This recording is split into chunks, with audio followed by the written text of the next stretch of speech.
Hi weavers, welcome to my channel. అందరికీ నమస్కారం అండి. అందరూ ఎలా ఉన్నారు? బాగున్నారా? ఈరోజు ఈ వీడియోలో పిల్లలకి హెల్తీ ఫుడ్ రెసిపీ ఒకటి చూపిస్తున్నాను. ఈజీగా ప్రిపేర్ చేసుకోవచ్చు. ఎంత ఈజీనో అంత హెల్తీ. సో మనము అటుకులతో పిల్లలకి ఇలాగా కిచిడి చేసి ఈవినింగ్ టైం కానీ మార్నింగ్ బ్రేక్ఫాస్ట్ టైం కానీ ఇలా పెట్టుకోవచ్చు. ఇలా పెట్టాము అంటే ఇది ఈజీ డైజెస్టబుల్ ఫుడ్ పోహా అనేది. సో తొందరగా అరిగిపోతుంది, పిల్లలు యాక్టివ్గా ఉంటారు. సో ఎలా ప్రిపేర్ చేయాలి అనేది చూపిస్తున్నాను. ఒక బాండీలో కొంచెం ఆయిల్ వేసుకొని అది బాగా వేడయ్యాక కొంచెం ఆవాలు, కొంచెం జీలకర్ర వేసి కొంచెం ఒక రెండు వెల్లుల్లి రెబ్బలు ఇలా చిన్నగా కట్ చేసుకొని వేసుకోవాలి. ఇవి కూడా మనం డీప్ ఫ్రైగా చేసుకోవాలి. ఆ తర్వాత 10 to 15 మినిట్స్ మనం వాష్ చేసి సోక్ చేసి పెట్టుకున్న అటుకుల్ని వేసుకోవాలి. ఇదంతా మనము బాగా కలుపుకోవాలి. వాటర్ వేయకూడదు ప్రజెంటు.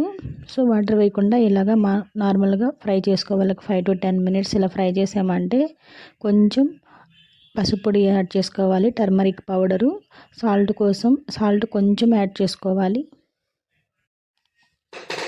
అంతా బాగా కుక్ అయింది అనుకున్నప్పుడు కొంచెం వాటర్ యాడ్ చేసుకోవాలి. ఒక హాఫ్ గ్లాస్ వాటర్ యాడ్ చేస్తే సరిపోతుంది.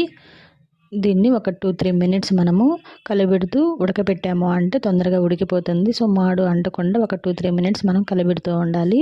కొంచెం సాల్ట్ యాడ్ చేసుకోవాలి. 1 year అబోవ్ పిల్లలకైతే, 1 year బిలో పిల్లలకైతే సాల్ట్ కూడా యాడ్ చేయాల్సిన అవసరం లేదు, అలాగే ఫీడ్ చేయొచ్చు. ఆ తర్వాత ఇది మనం ఫీడింగ్ బౌల్లోకి మార్చుకొని మరీ చల్లారిపోకుండా లైట్గా వేడిగా ఉన్నప్పుడు పిల్లలకి పెట్టామంటే హ్యాపీగా తింటారు. టేస్ట్ చాలా బాగుంటుంది. ఇలాంటి ఈజీ డైజెస్టబుల్ ఫుడ్స్ అనేవి మనం ఈవినింగ్ టైంలో పెట్టుకుంటే చాలా మంచిది. ఎందుకంటే తినేసి తొందరగా నిద్రపోతారు కాబట్టి. సో ఈ వీడియో మీకు నచ్చిందని అనుకుంటున్నాను. ఫస్ట్ టైం వీడియో చూస్తున్న వాళ్ళు ఛానల్ సబ్స్క్రైబ్ చేసుకోండి. మరిన్ని వీడియోస్ కోసం ఛానల్ సబ్స్క్రైబ్ చేయండి. Thank you so much watching my video. Bye.